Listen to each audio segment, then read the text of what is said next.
These demonstrations quickly escalated into nationwide unrest, involving students, workers, and other citizens. Major cities including Lagos, Ibadan, and Benin City witnessed mass protests, strikes, and clashes with security forces. The government responded with military force, resulting in numerous casualties and arrests. The SAP's stringent measures led to a contraction in the economy, increased unemployment, and a decline in public services. The austerity measures strained the social fabric, leading to increased poverty and inequality. The unrest and the government's harsh response further destabilized the political environment, eroding public trust in leadership. The SAP era left a lasting impact on Nigeria's socio-economic landscape. While some argue that the reforms were necessary for long-term economic stability, the immediate social costs were profound. The period is often cited as a cautionary example of the challenges associated with implementing externally prescribed economic reforms without adequate social safety nets.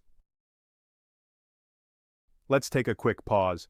If you've enjoyed the video so far, could we ask a small favor? Hitting the like button helps us reach a broader audience, and sharing your thoughts or feedback in the comments makes an even bigger impact. Thank you for watching. Now, let's dive back in.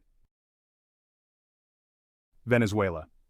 In February 1989, Venezuela faced a severe economic crisis characterized by declining oil revenues and mounting external debt. In response, President Carlos Andrés Pérez implemented a series of austerity measures recommended by the International Monetary Fund. These measures, known as El Gran Viraje or the Great Turn, aimed to stabilize the economy through structural adjustments. The sudden implementation of these measures led to widespread public discontent. On February 27, 1989, protests erupted in the city of Guarenas, near Caracas, as commuters reacted to increased bus fares. The unrest quickly spread to Caracas and other cities, escalating into mass protests, riots, and looting, a period that became known as El Caracazo. President Pérez declared a state of emergency and suspended constitutional rights. The government deployed military forces to suppress the uprising, resulting in significant violence. Official reports stated 277 fatalities, but independent estimates suggest that between 2,000 and 5,000 people were killed, with many deaths attributed to security forces. The Caracazo had profound political consequences. The violent suppression of the protests eroded public trust in traditional political parties and institutions. The event is widely regarded as a catalyst for the rise of Hugo Chavez, who, as a lieutenant colonel, led a failed coup attempt in 1992 and later capitalized on public dissatisfaction to win the presidency in 1998.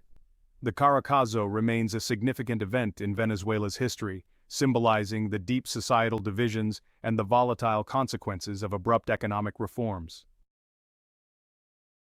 In the late 1990s, Indonesia was severely impacted by the Asian financial crisis, leading to a sharp depreciation of the Indonesian rupiah, soaring inflation, and widespread economic hardship.